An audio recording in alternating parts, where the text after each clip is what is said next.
Hello, welcome back to another video. Today we're going to be having a look at another strong ship build that I've been experimenting for a little while. I've been doing a lot of testing out different variations and seeing what works and what doesn't. And this is specifically to try and get another strong ship meta to counter the missile meta. And I believe I've done it. I believe we've got another strong ship meta here that can be achieved in that early mid-game period, around that 30-40 year mark, if you're focusing your technology pretty heavily, which is what the best players do. So we've got our missile fleet here, which is your standard. These are the cruisers. We're starting off with our cruisers because they're probably the ship to aim for if you're doing PvP or even PvE. We've got our swarmers missiles, then our quantum missiles, level 3 armor. We are mostly armor and shields. Just one shield, just to so if you only have one shield on, it means that your opposition basically can't see how much shield you've got. You could have half shield, you could have one shield, who knows. It just confuses them until they've got much better intel on you, which they won't have early game. And we've got the mostly armor because that's what everyone seems to be running with due to the proliferation of shield penetration weapons. So running with armor just has more sense. And we've got our triple afterburners, we've got our artillery combat computers, and just some early tech here. So versus this, we've got this design. Now this is something for people who love artillery, want to use kinetic weapons, want to use lasers, and to give them much more variety for the type of ships you can use at the really tip of the spear, the end, I guess, in top PvP games, and you're playing against really advanced AI, or you just want to get the best out of your ship designs. This is very, very competitive, and in all the tests that I've run, it's won, or it's come very close to winning, or it's inflicted greater losses on the enemy fleet than you suffered before you retreated, meaning once you're repaired, and the enemy would have to go repair as well because they suffer a lot of damage. They're losing more ships than you, so in a war of attrition, you're going to win. So we've got our kinetic artillery, we've got a large laser, so this will do damage to the shields, and then it's basically to try and provide long-range firepower, constant long-range DPS. That's what it's basically there for, even though the enemy doesn't have much shields. So this is negated somewhat, it provides long-range DPS. We've got some lasers, a long-range laser to provide extra damage to the armor.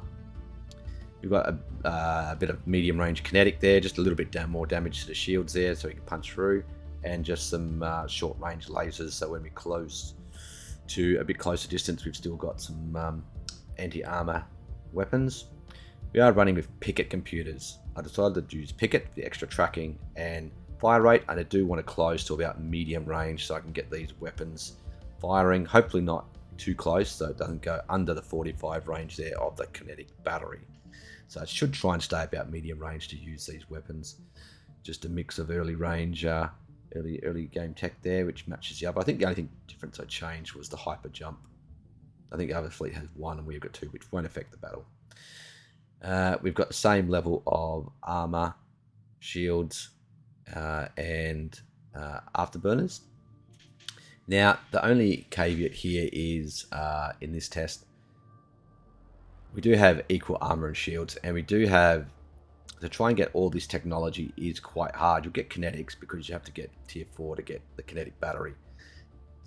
To get tier 4 lasers is not that hard, but I have run battles with only level 2 armor and level 1 shields as well, and it's the same result. We still win.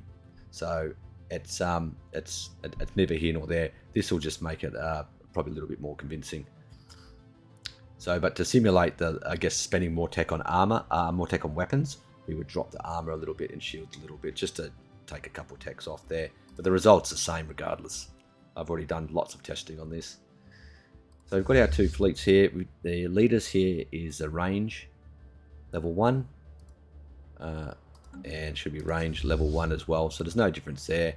We do have all of our edicts on here. So there's no advantage for either fleet, and we are running with supremacy. I do have supremacy finished, so there's no advantage to either fleet, no ascension perks. Okay, Okay, let's see how this battle runs. So this is our missile fleet on the left and our artillery fleet on the right. Let's see how this battle goes. Hostile fleet assets engaged. So artillery, missiles opening up, lasers firing, swarmers going in. You can see there they've lost a ship already. We are losing some ships as well, but they're taking more damage at the moment. Still pretty even. You can see the armor's going down faster, shields are going down, and look at this. Our armor's still a bit higher, hull's still a bit higher. Yeah, they're going down a bit quicker now. Let's just look at the damage. So swarmer missiles are doing a lot, and then you can see the next is kinetic battery to the hull, so that's doing all right. And then you've got the lasers coming in, X-ray lasers, so they're doing quite well as well. So that's what's giving us probably the slight advantage there. Damage to armor, so swarmer missiles are way up there. The lasers are really up there as well, not too far behind, and the kinetic battery, so we're getting the advantage there. Then it's a big jump to the quantum missiles, so that's where that damage is coming in. We're getting more overall damage from the top three weapons in both categories. Shields is not really that important in this one because either side's only got one set of shields. It's still very close. You can see here we are going to win this battle. We should win the battle. Neither side's taken as much damage. We only lost 3 ships each.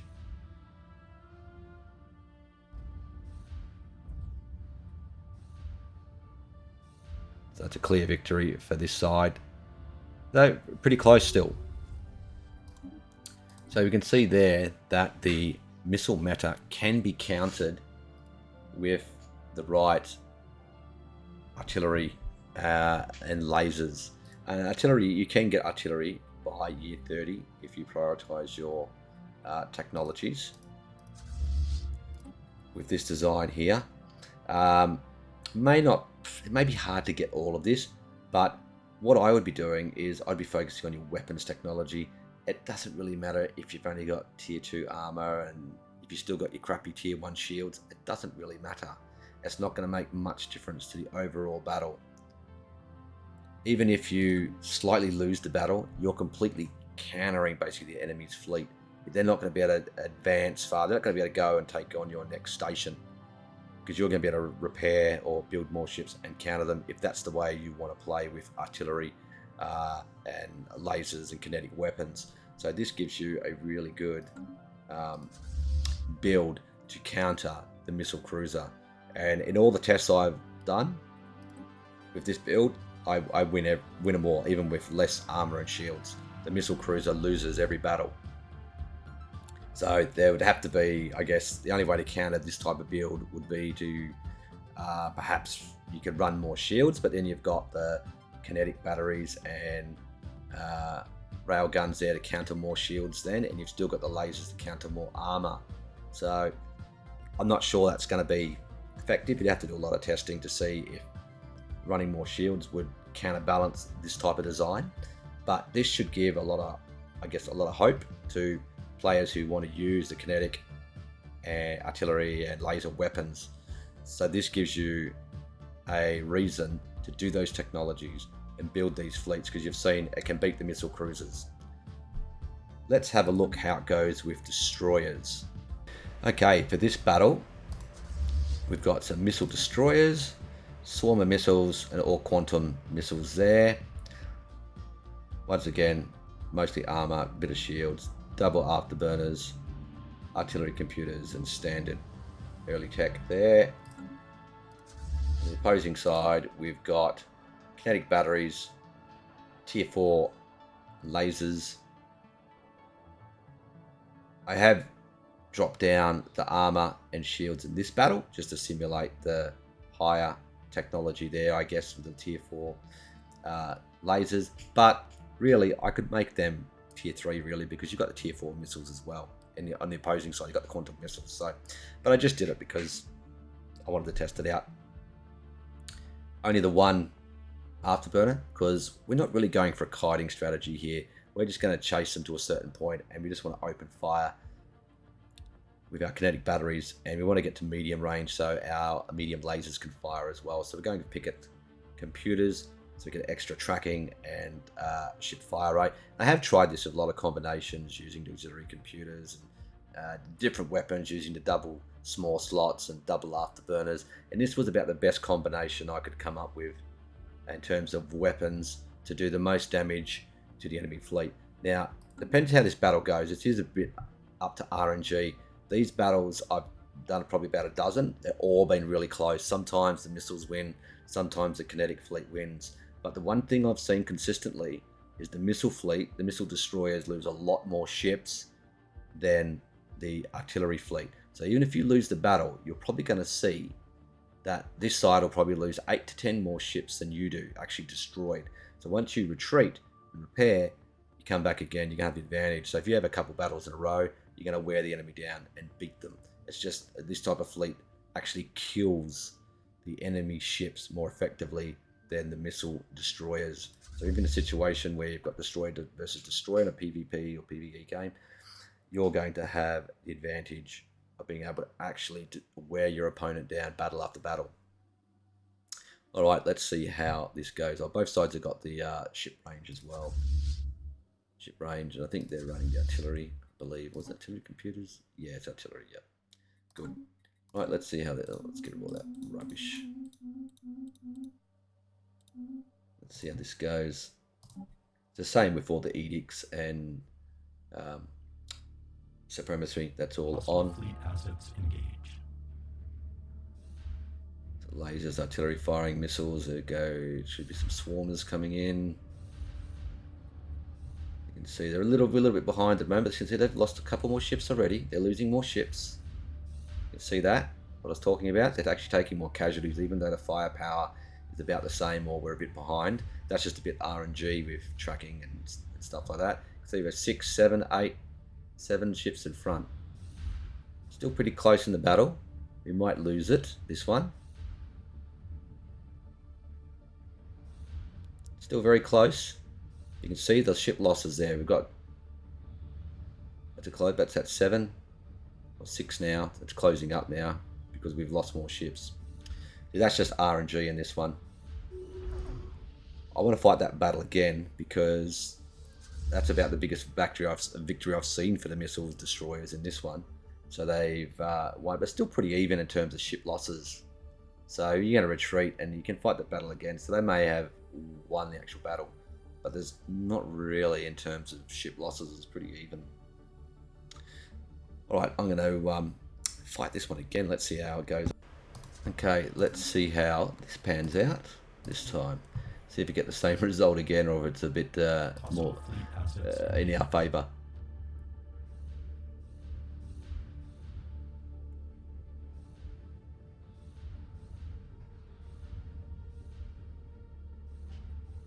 Once again, they're losing more ships than we are, but the firepower is a bit more in their favour again.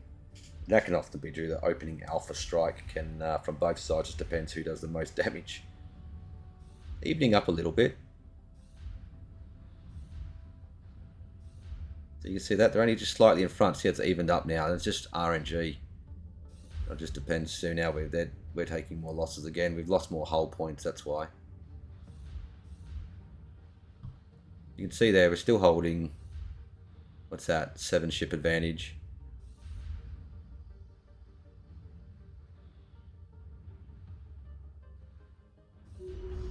So we lose the battle again. Basically the same result really, but it's neither here nor there. You're going to be able to retreat, repair, and come back. They've suffered huge damage. They're not going to be able to go on and take on many of your star bases with that. Just want to check the. So that was. I'll check the ship design. Did put the right thing on, didn't I? Pick it. Yeah. Maybe I did have the level 3 armor, level 3 shields when I was winning the battles. But you can see that the destroyers are still pretty effective. They haven't won these battles. In my test, I won more of the battles than I lost, but in these two I haven't. But you can still see it's pretty effective. So if you like kinetic lasers and artillery, particularly the cruisers are very effective. I won a lot of battles and I had about 12k left over. In one battle I tested using that cruiser design I showed you. I didn't lose a single ship. The enemy fleet got obliterated. The missile cruisers lost about 10 cruisers, lost the battle, and I didn't lose a single cruiser. I had 20 cruisers at the end of the battle. So, and that's just RNG for you. But won every single battle I tried with that build against the missile cruisers. So if you want to beat missile cruisers, that's how you can do it. If you enjoyed this video, hit that like button for me so my videos get viewed by more people. That's the only way the YouTube algorithm seems to get my video seen by more people. I'll be trying to make a few more videos now that I'm back from holidays over the next few weeks, and I'll be looking at some of these builds as well, seeing how we can balance out the missile meta so that the missiles are still highly effective, very effective in terms of research as well. This build probably takes a bit more research, so you may not be able to have as many buffs to your economy. You have to focus a bit more on your weapons technology to counter this, but it's a very effective design which restores a bit of balance, I think, to the game. So I hope you enjoy it. I hope you like it, because I think it opens up once again the game to more design possibilities, and you don't just have to build the missile missile cruisers. Very effective again, but this cruiser with these weapons, artillery, lasers and kinetic, also very, very effective in this design configuration. All right, give me some comments, give me some feedback, and I'll see you guys next time. Thanks for watching.